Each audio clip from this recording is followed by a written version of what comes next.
Okay, a quick, wild, international gangster heroin story, kind of a connected to a story I did before about an assassination of a Turkish drug lord in Dubai by the Brothers Keepers gang. That story is up on my channel. I'm going to put a link to it, but pretty wild. So today in Maryland, sorry, I gotta rush. I'm getting ready to travel, but in Maryland, the Department of Justice indicted this guy Zindashti, an Iranian national. But on the North American side, they have Canadian government indict two Hells Angels who are currently Canadian Hells Angels who are in prison for something else.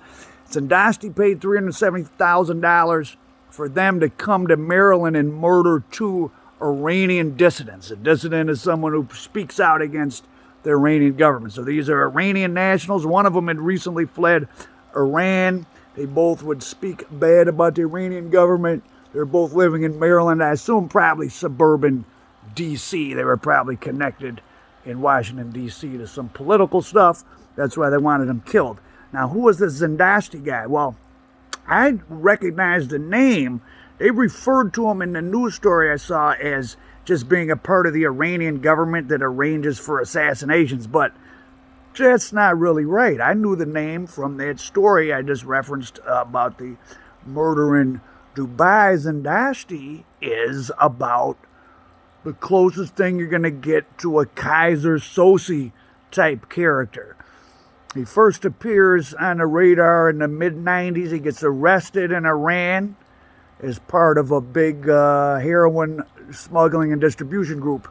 And just so you know, the number one country in the world for per capita opiate addiction, Afghanistan. Number two is Iran. It ain't nowhere near the United States or Mexico or anywhere in Europe. It's Afghanistan, Iran, Pakistan is way up there because that's where that stuff comes from, of course. So anyways, Zindashti's arrested in 96. Facing a death penalty.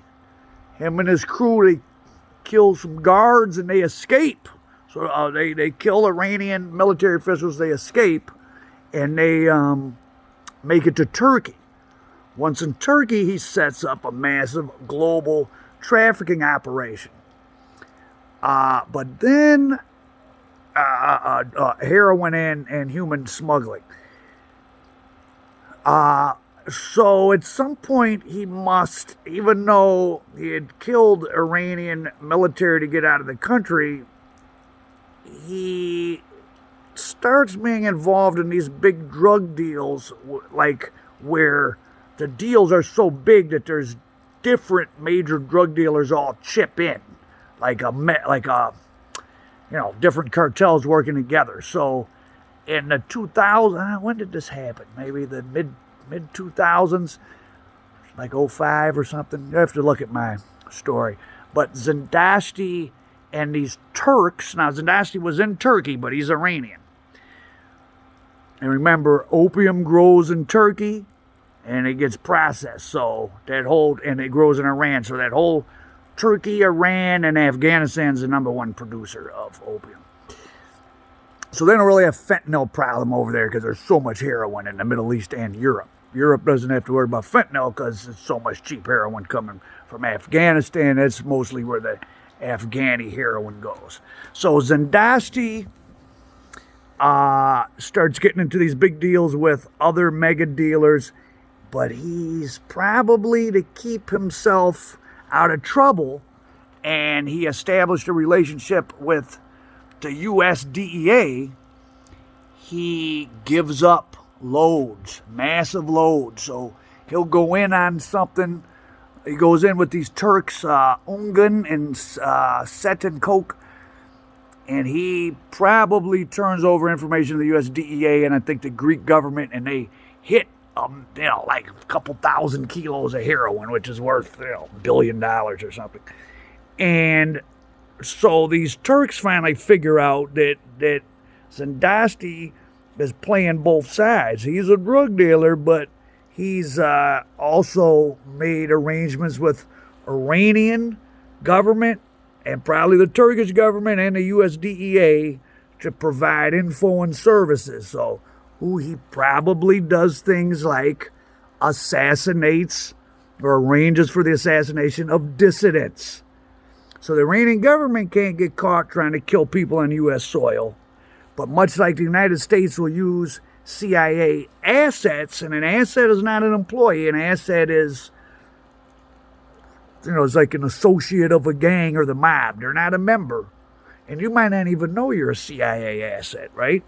Al Prophet meets some woman at a bar one night, and she, makes him fall in love and tricks him into handing over government secrets. I've become an asset of some foreign intelligence agency, and I don't even know it.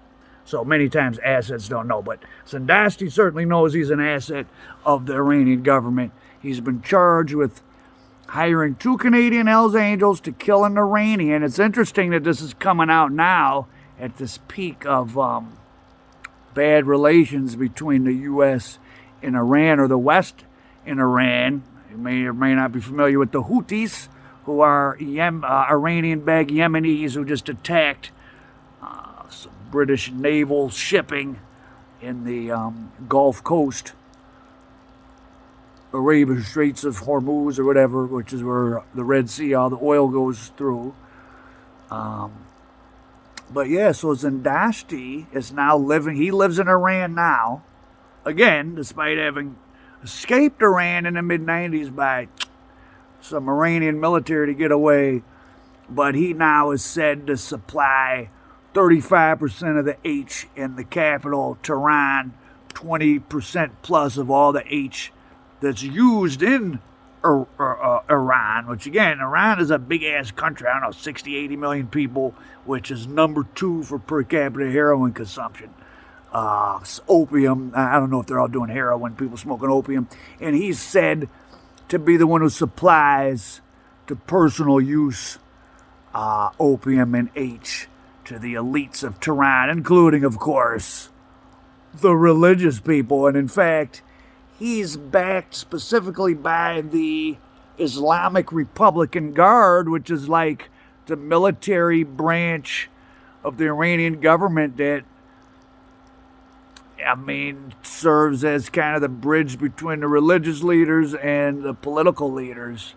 The military is very powerful over there, and he's their guy for performing what would be illegal overseas actions, just like this one. So Zindashti, a real-life Keyzer Soze, and when I get some time, maybe I'll work on this story and put it together.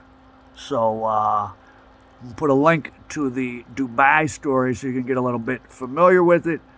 And I'm also working on this Memphis dope game story. But Zindashti, modern-day Keyzer Soze, Al Prophet, Iranian dope.